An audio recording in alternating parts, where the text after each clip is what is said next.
Welcome to another episode of real-life haunted stories. If you love chilling tales and spine-tingling horror stories, don't forget to like this video and subscribe to the channel. Turn on the notification bell so you never miss a scare. New nightmares drop every week. Stay haunted. So, let's start our today's episode. For the beginning, I have a small request to all of you. Can you please check if my voice is clear in this video? Let me know in the comments if you can hear me well or if I need to make any adjustments. Thanks for your feedback. Now, I am sharing 5 true haunted stories, which shared by that late-night Uber driver who has shared few stories with us on previous 2 episodes. Story 1, The Curse of the Bamboo Grove. Dusk was setting in. To the west of the village stood a vast bamboo grove, a place so eerie that even in daylight, people hesitated to enter. According to local legends, something lurked there, some kind of dark force that awakened in the dead of night. Ranjan, a young man from the city, had come to visit his grandfather in the village for a few days. He didn't believe in ghost stories. When the village boys told him tales about the haunted bamboo grove, he laughed it off. All nonsense, there's no such thing as ghosts. But that very night, his beliefs were about to be shaken. It was around midnight when Ranjan suddenly woke up to the sound of a faint, sorrowful cry. It wasn't the wind, nor the rustling of leaves. It was something else. A deep, heart-wrenching wail, as if someone was in unbearable pain. Curious and slightly unnerved, he walked to the window. The moonlight bathed the bamboo grove in an eerie glow. Shadows from the swaying bamboo stalks danced like restless spirits. His heart pounded. He decided to step outside. As he moved closer to the grove, the crying grew louder, and then, right in the middle of the bamboo grove, he saw it. A pale, shadowy figure stood motionless. Ranjan felt his entire body freeze. The figure slowly started moving toward him. His breath caught in his throat. Then, a whispering voice echoed through the cold night air. "Set me free." Panic surged through him. He tried to run, but found himself rooted to the spot. Just as he felt the figure was about to reach him, he somehow broke free and sprinted back home. Slamming the doors shut, he gasped for breath. But then, his heart nearly stopped. A shadowy face had appeared at his window. Hollow eyes stared straight at him. The next morning, when Ranjan shared his terrifying experience, the village elders exchanged uneasy glances. "That was Malati," one of them finally said. "Her spirit has been trapped in the bamboo grove for years." Long ago, Malati was set to marry a wealthy, cruel landlord, but she loved a poor farmer instead. Furious, the landlord had her locked inside the grove, where she eventually died. Since then, her spirit had haunted the place, unable to find peace. A village priest told Ranjan, "You are the one who must set her free." That night, armed with prayers and rituals taught by the priest, Ranjan returned to the bamboo grove. As he began chanting the sacred verses, Malati's spirit appeared once more. This time, her ghostly eyes were filled with sorrow rather than rage. With the final words of the prayer, a sudden gust of wind swept through the grove. The air turned heavy, and then, just like that, Malati's figure slowly faded away. The next day, the village felt different. The once feared bamboo grove no longer carried its ominous aura. "The curse is broken," the elders whispered. But as Ranjan stood at the edge of the grove, he couldn't shake one lingering thought. Was it really over? Story 2, Whispers from the Abandoned Mansion. It was a chilly autumn evening in a small town in Georgia. A group of friends, Noah, Jake, Emily, and Sarah, sat around a bonfire, sharing ghost stories. The conversation soon turned to the town's most infamous legend, the abandoned Blackwood Mansion. They say it's haunted by the spirit of Margaret Blackwood, Jake said, lowering his voice. She was murdered there 100 years ago, and her ghost still roams the halls, looking for justice. Just an old story, Noah scoffed. Ghosts aren't real. Emily smirked. Then prove it. I dare you to spend a night inside the mansion. Noah never backed down from a dare. And so, an hour later, with only a flashlight and a phone for company, he found himself standing before the decaying mansion, its broken windows like hollow eyes staring back at him. The air inside was damp and stale.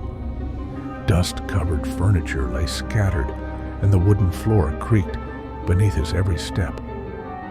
As he walked through the grand hallway, his flashlight flickered.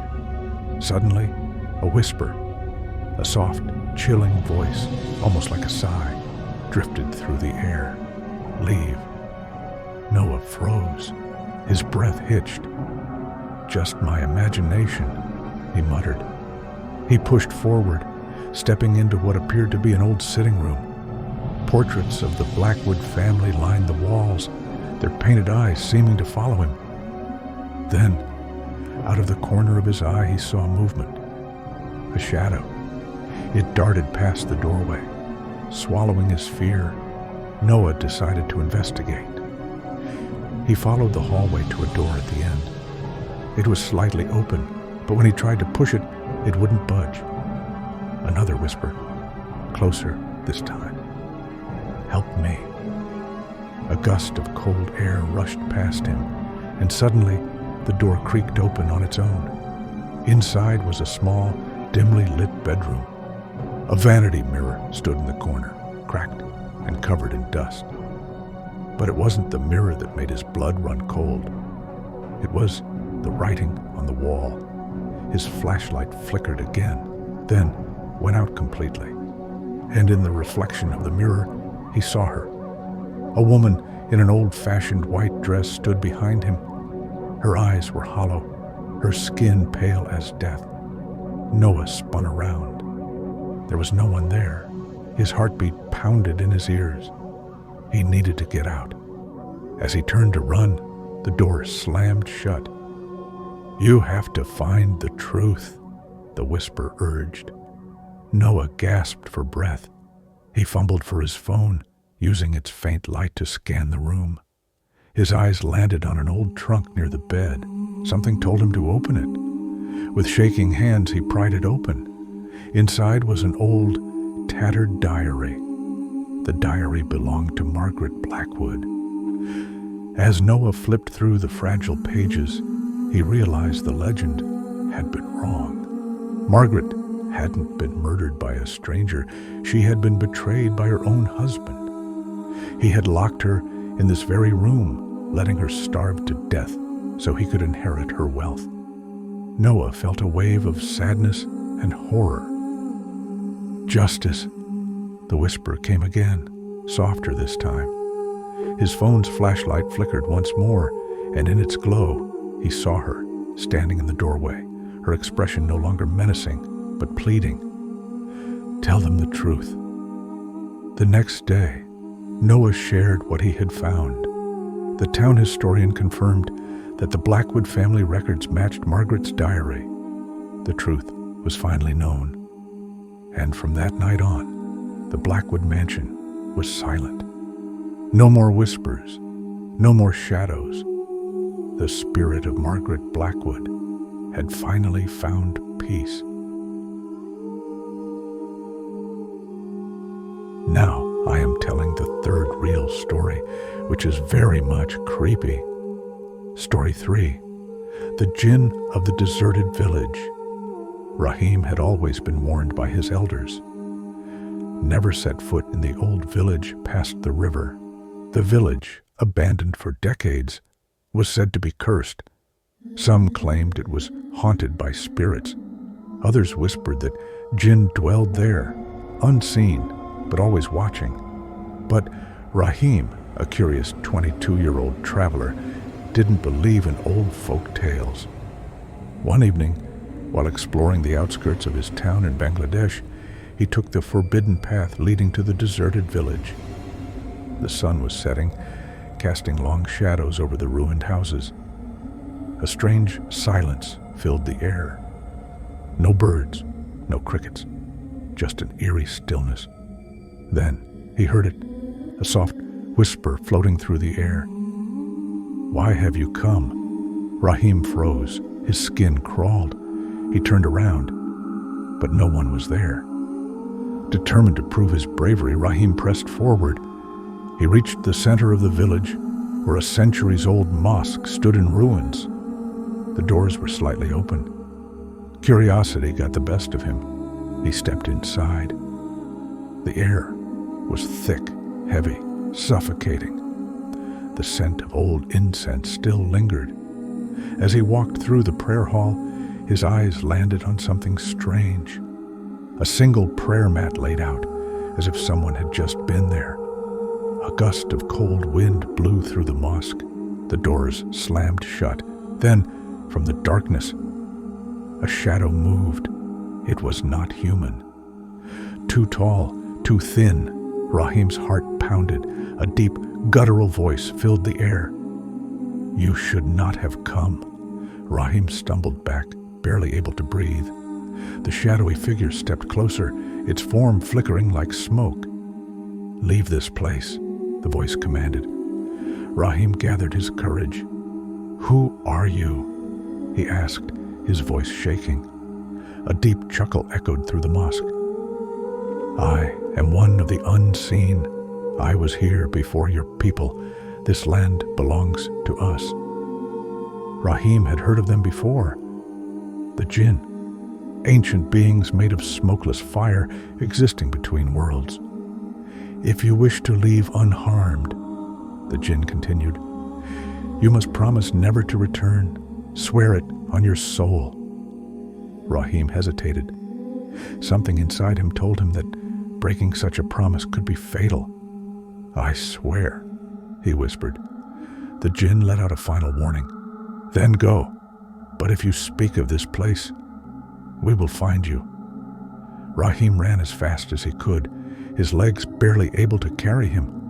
As he crossed the river, a strange weight lifted from his chest.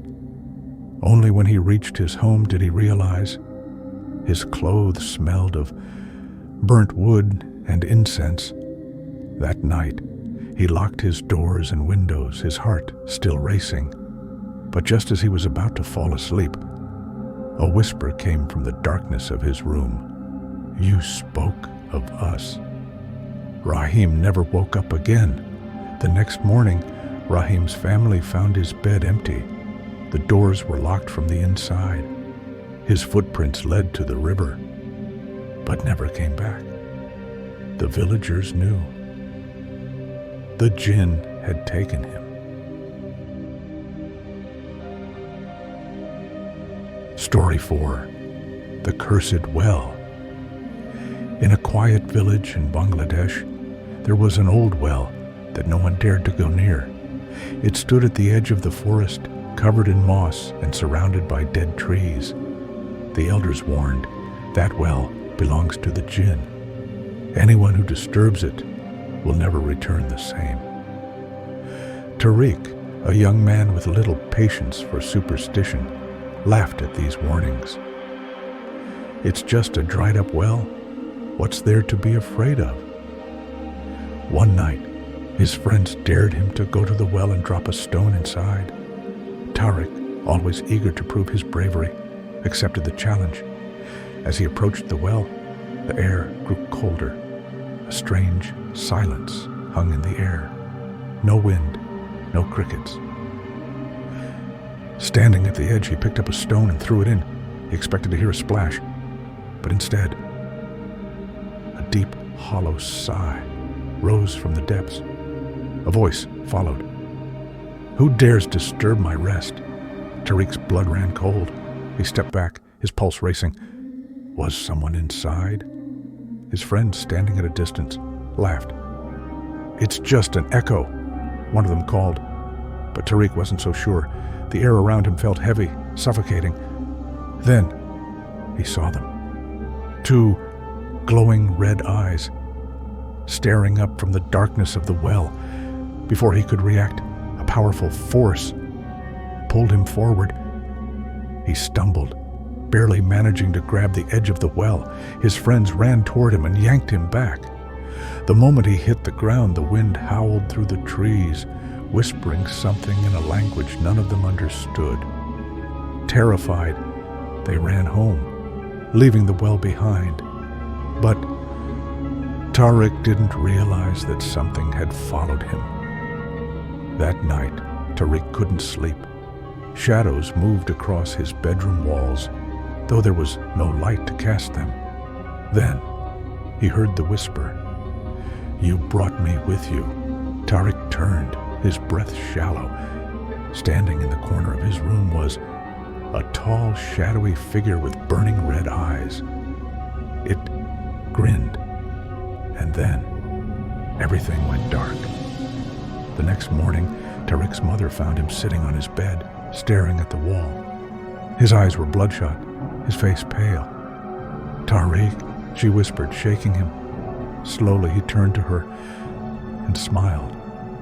But it wasn't his smile. It was something else. Something wrong.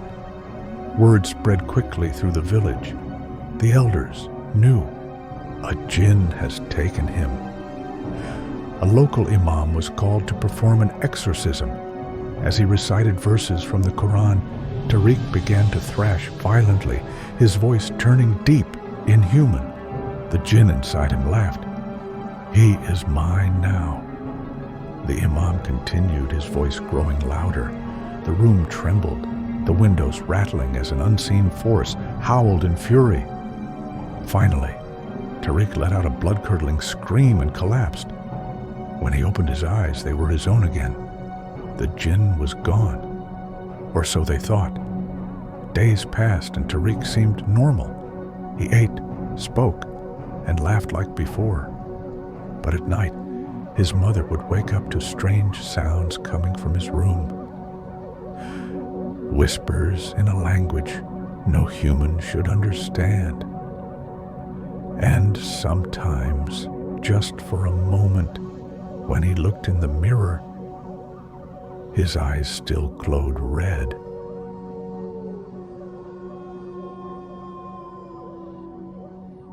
Story 5. The Jinn's Curse. Late one evening, in an old bazaar in Dhaka, Arman was closing his small antique shop when an old man approached him. The stranger's clothes were tattered, his eyes sunken, yet piercing. "You deal in old things," the man said. "I have something for you." From his pocket, he pulled out a small ornate oil lamp, covered in intricate carvings. "How much?" Arman asked, intrigued. The old man shook his head. "It is not for sale, but take it and beware." Before Arman could refuse, the man placed the lamp in his hands and disappeared into the night. Back at his shop, Arman examined the lamp. It looked ancient, perhaps worth a fortune. As he wiped off the dust, he heard it, a whisper. "Set me free." Arman's breath hitched. The shop was empty. Brushing it off as his imagination, he placed the lamp on a shelf and went home. That night, he dreamed of a pair of burning red eyes staring at him from the darkness. A deep voice echoed through his mind. "You have taken what was bound. Now the curse is upon you." Arman woke up in a cold sweat, and on his bedside table, the lamp sat there, even though he had left it in the shop. From that day on, strange things began happening. At night, Arman heard footsteps in his house. Objects moved on their own. The shadows in the corners of his room seemed to grow darker, deeper. Then came the whispers. "You must return what is mine." Desperate, Armin ran back to his shop and grabbed the lamp. He tried to throw it away, but it always reappeared. No matter how far he ran, how hard he tried, the lamp always found its way back. One night, unable to bear it any longer, Armin decided to destroy the lamp. He took a hammer and smashed it onto the ground. The glass shattered, and from the broken shards, a thick black smoke emerged. It swirled and twisted, forming into a tall, shadowy figure with burning red eyes. "Fool," the djinn growled, "you have freed me." Armin fell to his knees, trembling. "Please, let me go," the djinn chuckled. "I was bound to that lamp for centuries, and now you shall take my place." Before Armin could scream, the smoke wrapped around him, pulling him into the shattered remains of the lamp. Epilogue: The New Keeper. The next morning the shop stood empty. No one had seen Armin. His shop remained untouched, except for one thing. A nude lamp sat on the shelf, gleaming as if freshly polished. And when a curious customer picked it up, he swore he heard a whisper. "Set me free." Thanks for watching. If you enjoyed the video, make sure to like, to show your support, comment to share your thoughts or ask questions, and don't forget to subscribe to stay updated with our latest content. Hit the notification bell so you never miss an upload.